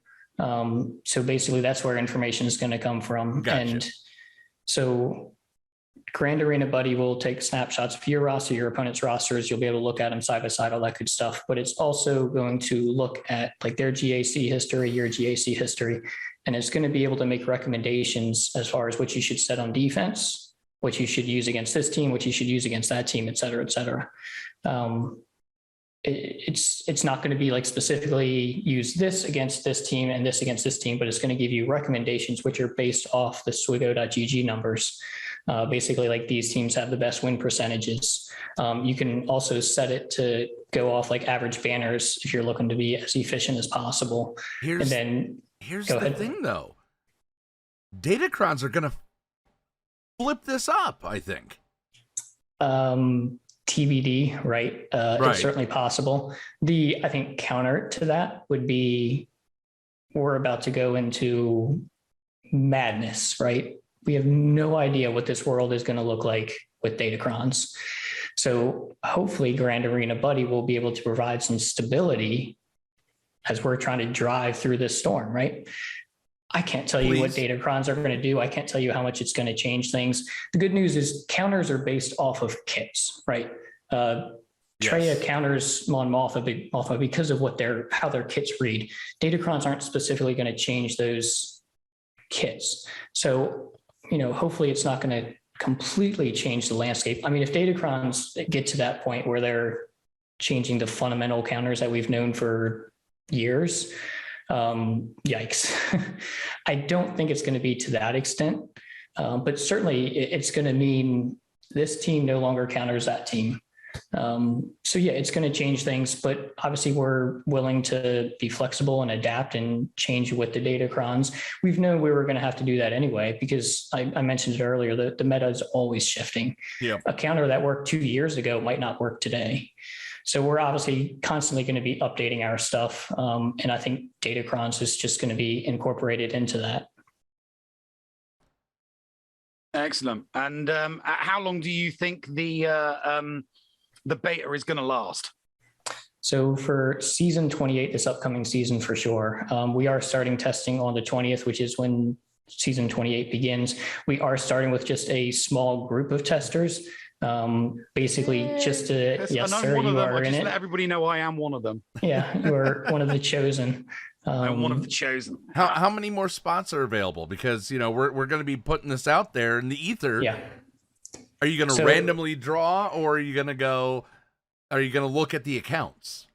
So I'll say this. I was overwhelmed with the response once we put out our looking for testers announcement. We got over 100 responses on the Google form in less than 24 hours, which I wasn't expecting. I thought altogether we might end up with between 50 and 100 people being interested. So the feedback was fantastic. And that's such a good feeling, right? Because when you guys as streamers know this, when you put time and effort and energy into something, creating something, and then there's positive feedback to it, people are excited for it. People are, asking you questions about it and showing love for it. This is a perfect example here, right? Like, I'm on this stream because you guys are gracious enough to have me on. So seeing that positive feedback is a fantastic feeling. But getting back to answer your question, we've pretty much already picked the first group of testers that are going to start on the 20th. But we are going to bring in tons more, literally over 100 more in the coming days and weeks after that.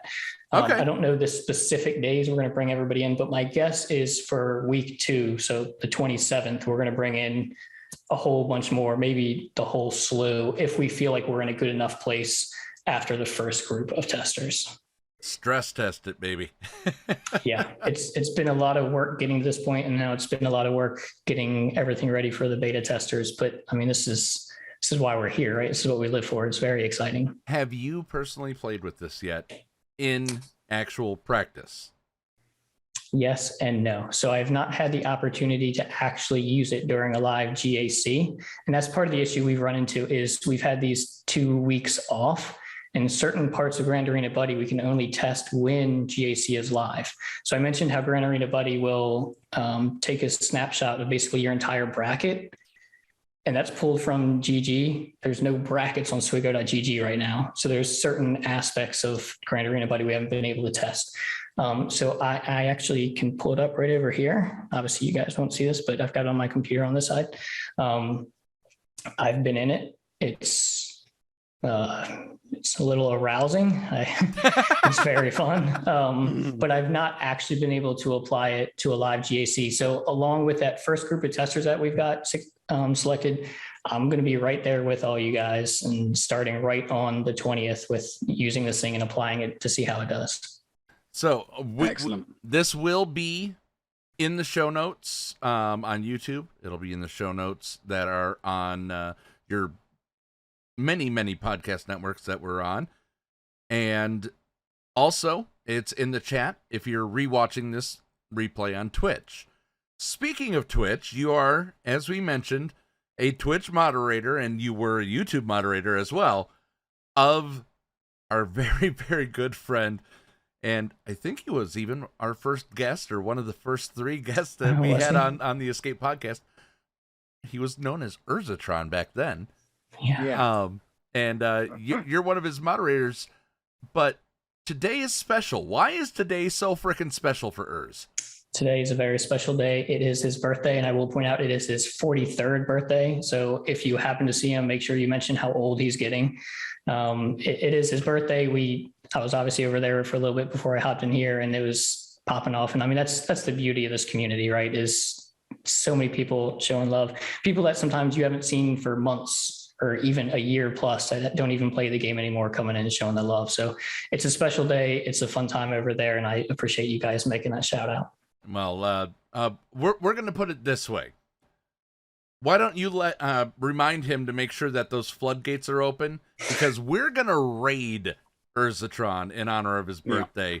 We're going to send all the listeners over there. Thank you guys. So do that. Anything before you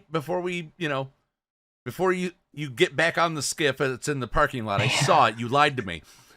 Before you jump back on that, is there anything that you want to share with the audience or anything? Just thanks to you guys. I know we sort of jumped into things. I didn't even take a minute to thank you guys for having me on. But I've sort of alluded to it a few times. This is what this community is, right? I mean, I know you guys. I've watched you guys a few times. You may have known my name because I've done a few voice acting and stuff, whatnot for you guys. But like, we don't have some super close relationship where you guys felt obligated to have me on. You guys were gracious enough to offer, and now I'm here. And so thank you very much to you guys. I mean, this is literally why we play this game, and this is why we're all here. So thank you guys. You guys are absolute legends. If we see somebody with something fun, or we see a new streamer, we want to let everyone know. So we like that hit me in the feels, man. Yeah. So you guys deserve all the love, that's for sure.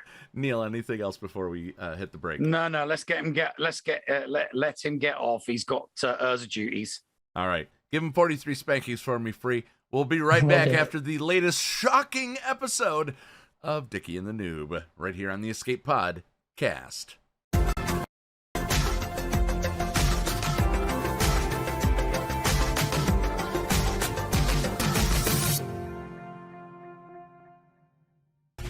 HotBot in HotUtils is one of the most comprehensive tools for Star Wars Galaxy of Heroes. With integration into the super useful mod tool Grand Ivory, HotUtils can help you tackle some of the most difficult aspects of the game. Not sure how to mod your roster for a certain game mode? Use one of the many filters that automatically assigns the right mods to the right character in accordance with your guild needs. Now with additional features that can assist you and your guild officers in territory battles and territory wars, HotUtils is an amazing value. And don't forget the useful tools for yourself in Grand Arena, like the in-depth and customizable compare feature. Got multiple accounts like Neil, but not the time to remod them all?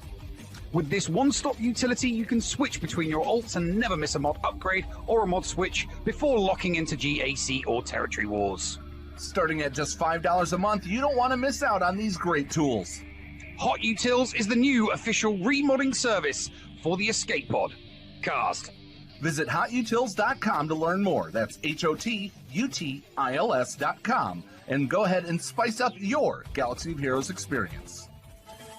Podawans, be sure to support the shows brought to you on the Escape Podcast Twitch and YouTube channel by becoming a Patreon.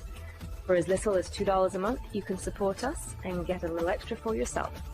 With tiered rewards, including access to Shitty Bill's Arena tracking bot, after-show access, inclusion in the GA Center leaderboards, behind-the-scenes access, and much more.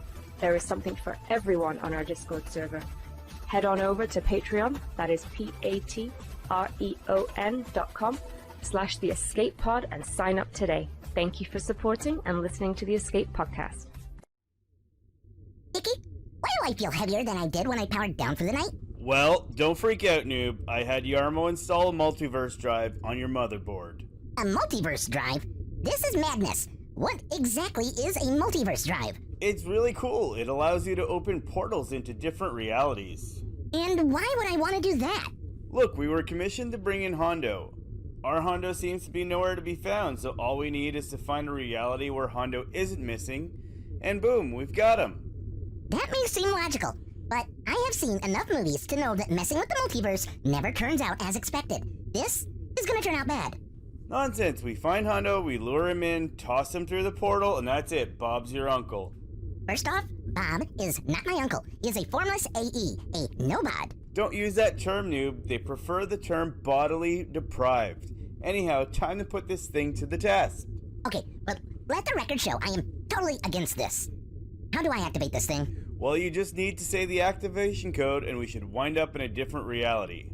And what exactly is the activation code? Scott Bakula. Scott Bakula? Vicky, this is bad. We are gonna get eaten alive by these crate dragons. Say the code, quick! Scott Bakula! Scott Bakula! Whoa, man, I really thought we were goners there. That was close. Whoa, Vicky, you are even meatbaggier than usual. And your head, it's not flapping. Yeah, I do feel kind of different, but I gotta admit, this feels kind of cool. No. The last thing I need is more meat on you people. Scott Bakula. Oh, good. You're back. This world seems kind of normal now. Oh, wow. You're a noob also. I never knew they made more. Uh-oh. I'm pretty sure you are not supposed to interact with your other selves. I'm pretty sure that's a time travel thing. I don't think we need to worry. Hi. Are you another noob? What's your friend's name? This is Vicky. Do you not have a Dickie? A Dickie? No, I don't have a Dickie. At least not that I know of. What is this? It's a human companion. You know, a meat bag. Oh, a meat bag. Yes, I have one of those. His name is Helenix. So, you didn't kill Helenix?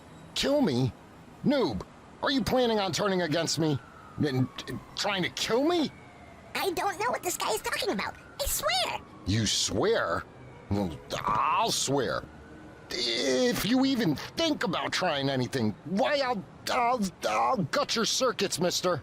It is against my programming to hurt humans. You know what? I'm not even gonna risk it. This has been a long time coming, Buster. I'm removing all your weaponry. But that would leave me defenseless? Noob, with the logic programming you have saved to your hard drive, you're already defenseless. Still, I can't risk it. Dickie, let's get out of here. Yeah, let's go. Good to see you though, Helly. Scott Bakula! So, before we begin, you wanna tell me? Who was that guy? He's part of your secret plan to terminate me, isn't he? No, not really. I don't even... What? Help! Scott Bakula, it worked for him! Well, that was weird. Are you okay, Noob? Are you feeling confused by seeing Helenix again? Not as confused as I am about the fact that we are now made out of blocks. Whoa, we are. This is pretty different. Yeah, do I even have any circuits? Hey, cool! A peaky worker droid! I can't wait to tell Pace! Hey there, I'm Dickie, and this is my droid Noob. I'm Rowan Freemaker! Your droid is so cool! I like this brick bag. Hey Rowan, do you know somebody by the name of Hondo Onaka by any chance? I do! I know exactly where to find him. Seriously? Can you bring us to him? Follow me! Will our heroes finally find Hondo Onaka? Tune in next time on Dickie and the Noob. In August, because July's episode of Dickie and the Noob will be preempted by our annual celebration of Star Wars Galaxy of Heroes, the SWGOHs. That's right, tune in to the third segment for awards every week in the month of July. And make sure to join the Escape Podcast Discord for your chance to vote on your favorites for the 2022 SWGOH Awards, which this year will be hosted by none other than The Noob. Oh, great. Meatbags celebrating their meatbag games. Joy. Are you really sure you want me hosting this thing? You're listening to the Escape Pod Cast. And welcome back, ladies and gents. It's the end of the show. Patron's choice. We got some questions, Paul. We actually do have some questions, but I have to thank Free for dropping 5 gift subs before he took off. And Cass, during the interview, gifted 100 bits. And then Cascade has just also done another 100 bits. If in the next 3 minutes we get anything 100 or whatnot, we will have another hype train going. That would be amazing. That would be lovely. It would be lovely. And we'll stay on for however long the hype train goes, if we do end up getting a hype train, if it rolls over our normal time. But we're still going to rate hers. All we got is Zaz questions. And I know you like the Zaz questions. Yeah. His first question is top 3 superhero movies. Oh, okay. Top 3 superhero movies. Deadpool. Because that was just awesome. So I would go Deadpool. Blade. You got Blade in yours too. Who would be my third? I'll give mine. I'll go with Infinity War. Okay. Because that's good, because that encompasses like lots of them. For me, Thor Ragnarok was right up there. It's not number 1. That goes to Blade. But number 2, and I say this is a superhero movie, Scott Pilgrim versus the World. Not really a superhero movie, though, is it? I mean, it's a great, don't get me wrong, it's a great film. I mean, he had video game powers. That's just he had powers. That's just Edgar Wright being good at what he does. You know, that is just Edgar Wright being good at what he does. You know, but still, yeah, excellent. You know, really, really, really good. I mean, you're not gonna say, you know, it's bad in any way, shape, or form because it's a cracking movie. I would never have classed it as a superhero one. 1 minute to possibly have a hype train here. Top 3 horror movies.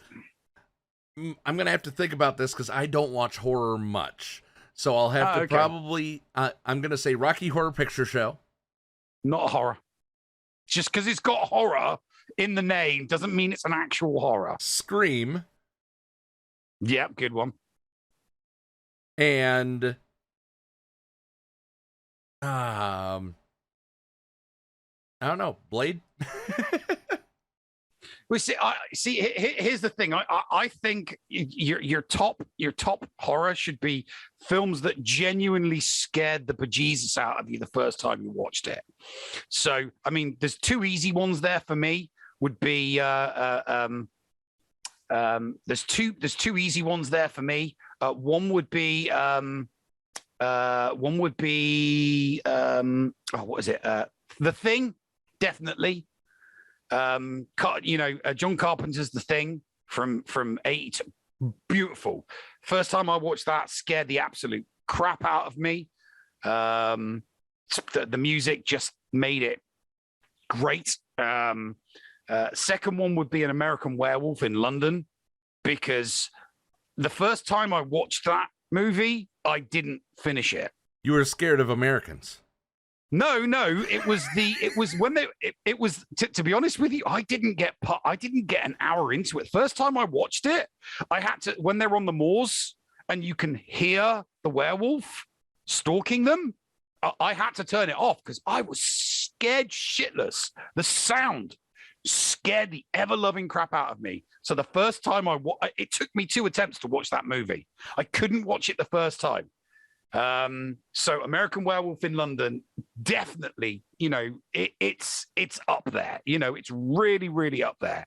And the third one is kind of like a B movie, actually. And that is the Waxworks. All right. Question for you. Zaz has 2 questions for you this time around. Okay. I'm going to ask them back to back here. Favorite character from Red Dwarf? Lister, obviously. And how hard is it for a Brit to get a full English in America? It's actually not. I mean, there is a place. There's a place.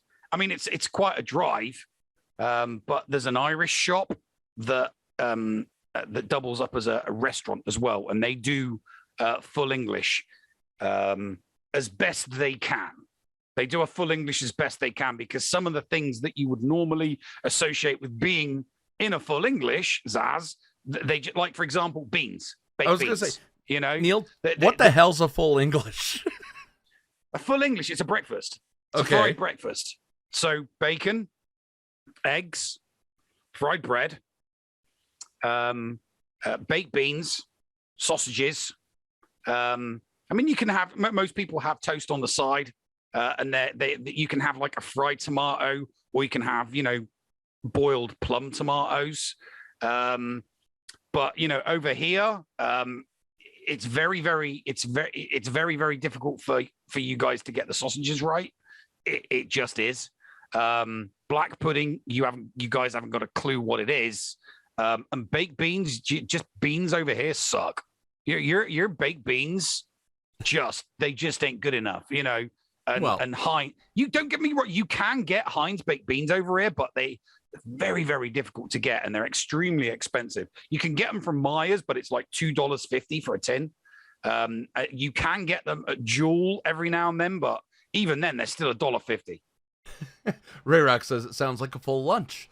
It is. It's a lunch, but it's a meal consumed for either breakfast or brunch. You can, because it's big, you can push it out and have it as a brunch.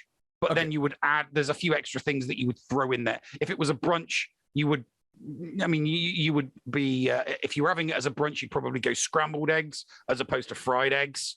So, and you would probably have toast as opposed to fried bread. For me, that's almost like trying to find a good breakfast taco north of Dallas. I mean, you all it is a very tomatoey salsa that's not like onions and all that stuff. A thin tortilla, eggs scrambled, and whatever you want to put in it. I like bacon. I like egg double bacon breakfast tacos. Yeah, but our bacon is very, very different from what you call bacon. You will call it Canadian ham. It's not. So to the rest of the world, it's bacon. Your bacon is what we refer to as streaky bacon. Okay, then fine. Streaky bacon. I like streaky bacon. All right. Yeah. Gordon Ramsay asks you to create the ultimate dessert. What ingredients do you use, and what would you call it? I'm not really a dessert guy, though. I would probably go. I mean, I like sponges. You know, I think a sponge is done. A sponge is great because anything complements it. So you know, you could have like a bundt cake, and if you do the sponge with a filling and you make it moist enough, you can have it with ice cream or with cream or with custard. I mean, there's a lot of desserts where you either have to have custard, like an apple pie. I mean, apple pie in the UK, if you're having apple pie, you'd have it with custard. I mean, you guys over here will put cream on it, or you'll have it with ice cream. In the UK, puddings tend to be very specific. So certain desserts would have either custard or ice cream or cream. What are you using, and what do you call it? So, you know, a cherry-filled bundt cake. It's a standard sponge, but it's the additional ingredients that you add to it to keep it moist. Sour cream. So you do a regular sponge cake, follow the ingredients for it, but you add sour cream to it to make the sour cream. It's sour cream. It doesn't do anything to the flavor, but what it does is it retains moisture in the cake so that you're not it's not dry. It doesn't go all powdery. You're fine. I'm not judging. For me, I like bananas, and so I would probably do a mega banana split. I would call it the Nanner Bunch. All right. What is the best thing that you have seen at a theater? And he put R-E instead of E-R. So I'm allowed to do a musical. I love American Idiot, the musical.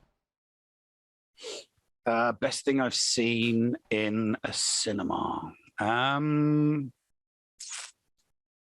It's been a while since I've walked out of a cinema thinking, wow, yeah, I really, really enjoyed that. I keep meaning to go see the Top Gun movie, but I keep getting sidetracked by something else. For the past 2 weeks, it's been Runes of Magic. I should really shut the computer down. And because the thing is, it's like 15 minutes away. It's a 15-minute walk to the cinema. So I could just, go for a walk. But then I think to myself, yeah, but I'm going to get there, and it's going to cost me $15 for popcorn and a Coke. And I usually talk myself out of it.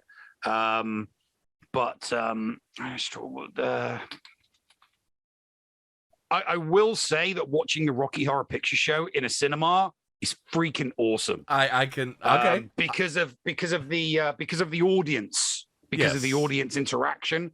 So I've watched the Rocky Horror Picture Show in the cinema twice. The first time I didn't go fancy dress. The second time I did go fancy dress. And you can't hear. I mean, it doesn't matter how loud it is. There's that much noise from the audience that because of all of the audience participation stuff that occurs while you're watching it. That there are etiquette. There are rules of etiquette when it comes to when you're in the cinema and when you're watching what you can do, what you can't do, what you can eat, what you can drink, what you can, what you can't. When it comes to the Rocky Horror Picture Show, though, everything's out the window. Everything's out the window because everybody is there to have fun and do all of the callbacks and squirt the water pistols. I mean, it's brilliant. I mean, it's nuts, going into a cinema. It's brilliant. It's so much fun. So I will say, from an experience point of view, the Rocky Horror Picture Show in a cinema, if you want to have fun, don't to anybody that's never watched the Rocky Horror Picture Show, don't ever go and watch it in the cinema because you're not going to be able to sit there quietly with your drink and your popcorn and watch it. It's going to be raucous. It's going to be loud. It's going to be noisy. But my God, it's so much fun. So yes, and if I'm feeling my age when I say this, but some of the young generation doesn't understand that yet. No, they don't. They don't get it. They don't. They just don't. Let's try to wrap up on time here. What do you got coming up on Escape Podcast Twitch channel? Runes of Magic. I'm kind of. I mean, don't get me wrong. I will do some GAC. I will do some GAC when it comes back. But I'm not enthused. I mean, the last month when we did 3v3, I think I only streamed like one round a week. Yeah, it's because I found 3v3 boring. I mean, I wasn't expecting it. Don't get me wrong, I wasn't expecting it to be boring, but it was. And when I'm bored, I don't want to stream it. When I get bored with GAC, I get bored. I don't stream it. But I will try and stream some GAC. I'll probably, I'll definitely stream some Runes of Magic. Because I like to do that. And you and I will coordinate because I am playing. I was accepted as a content creator for Summoner's Glory is the name of the game. The new game. Yes, the name of the game. And they've given me a test account and given me permission to stream the test account, so you could see me roll over things, or you could see the game crash on me like it did today. Yeah, right at the end of the stream. The developers were there. Yeah. If you're going to put what word of advice, if you're going to put it on your tablet or your phone, make sure you have 2.5 gigs of space. Yeah. Because my God, I mean, it requires more space than Star Wars Galaxy of Heroes requires. And when you fire up the game, you'll understand why. You'll be like, oh my God, the graphic. You're like, yeah, okay, I kind of understand. But I didn't know that initially, so I couldn't load it up because I'm like, they were like, oh, you need 2.5. Oh, right. Okay. So yeah. It is RuneScape meets Galaxy of Heroes, in my opinion.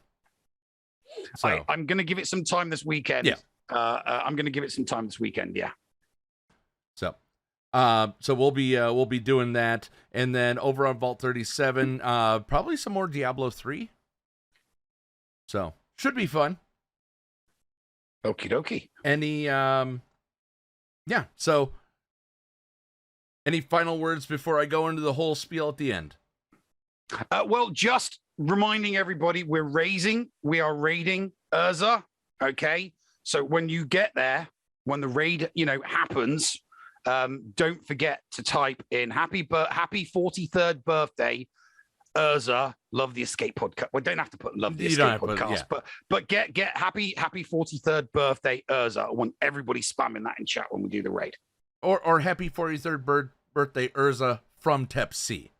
From TEPc, yeah. As long as you get the happy birthday in there, that's all that counts. Exactly. So, ladies and gentlemen, thank you so much for the support. Thank you for stopping by the show. We appreciate you, and look forward to doing this again. The week off was exactly what we needed, and we're back, and we're a little miffed about these datacrons. We'll see how long we can hold on. Until then, and I dang well mean this, be nice to each other, damn it. Neil? Push the button. Don't mind if I do. What's going on? Where the hell are we? Paris? Thank you for pressing the self-destruct button. Attention! This is Colonel Sanders in forward command. Abandon ship! Abandon ship! All personnel proceed to escape pods. Close down the circuits. Evacuate the city. Self-destruct mechanism has been activated. Abandon ship! Where is it? Where is it? It's gonna be here. Out of order! Even in the future, nothing works. This ship will self-destruct in exactly 10 seconds. Counting down. 10, 9, 8, 6. 6! What happened to 7? Just kidding. 3, 2, 1. Have a nice day. Thank you.